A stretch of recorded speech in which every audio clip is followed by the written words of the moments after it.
Okay, so here is the here's an application, okay, of cross products to finding torques. Okay, something that we will be doing very soon. So we know that torque is equal to R cross F.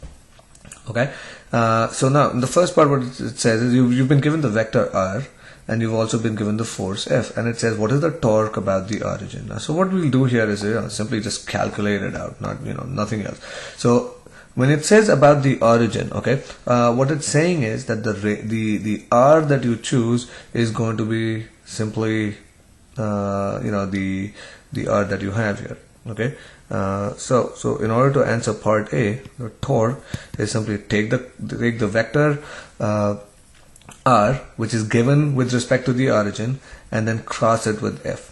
Okay, the second part, you actually need to find this new R with respect to this new origin, so to speak, and then we'll find the torque about that point. Okay, and this is an important property because you see the torque is equal to R cross F, so it depends on R. It depends on how far you are from your, depends on how far you are you from the point about which you're determining the torque, and also what angles the force makes, and and all kinds of things. So it's important to keep the fact in mind that the torque may not have a unique value. Okay, it all depends on the axis about which you're determining the torque.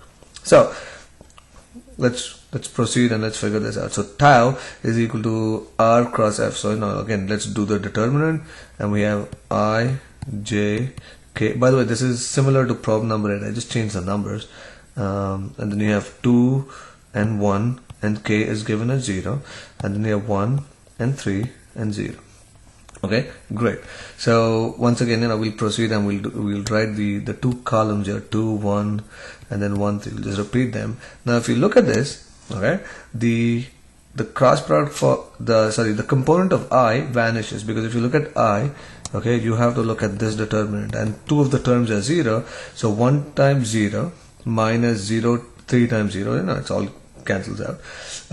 If we do the same thing for J, if I consider this determinant, subdeterminant here, 0 times 1 and 0 times 2 cancels out. So the only thing that actually survives, okay, is the K component of the vector, which makes sense because you see these two vectors are on the XY plane, and so it makes sense that the cross product be in the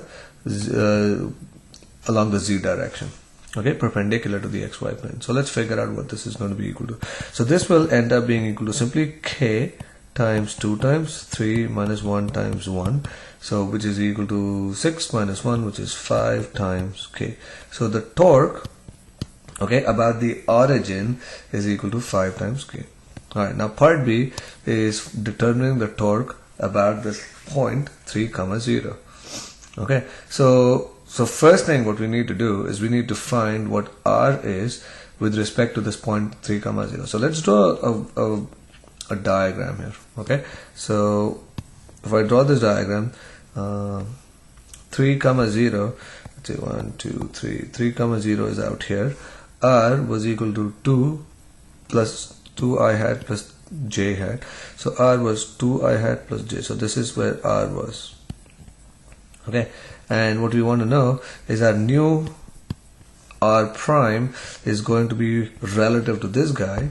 Okay, and what we need is we need to figure out this vector here.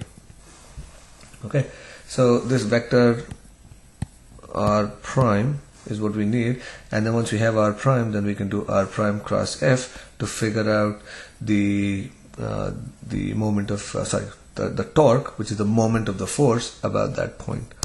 Okay, so in order to do this, we just do simple vector language. If you look at this vector for the point 0, 3 relative to the origin, this it's going to be simply equal to 3 times I hat.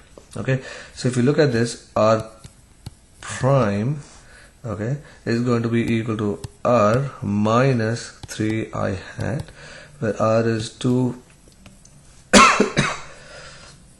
hat plus J hat minus 3I hat, and so this ends up being equal to minus I hat plus j hat.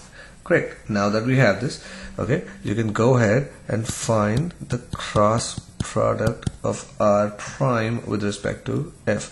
Okay, I'll just write the determinant. I'm sure you guys can go ahead and finish off the rest of the problem. And this is 1130. Okay, so go ahead, finish this off and see what you get. In fact, there's something interesting that you should get, especially the sign. Okay, and if you see this, the sign of this vector is going to be negative. You know what, let's just finish it. And if you look at this, only the k term survives, and you get k times minus 1 times 3 minus 1, so it gives you minus 5 times what's the word for it? Oh no, this is minus 5, which is minus 5 k hat. Okay, now you get a negative torque. Okay, and let's ask if this actually makes sense or not. So if you look at the picture, right, you have the vector f is I plus 3 j hat. So I could draw the vector f here. Okay, oh, this is too thick. Vector f I plus 3 j hat. So if I were to have an axis out here, okay, I plus 3 j hat would point somewhere here. Okay, so 1 along the x and 3 along the y. So this would be my vector f. And if you look at for the vector r cross f, okay, ends up giving you a counterclockwise rotation. Okay, that counterclockwise torque.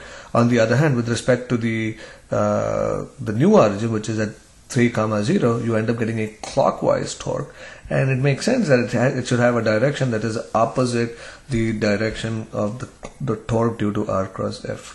Okay, so that is it for now, and we'll add some more videos later.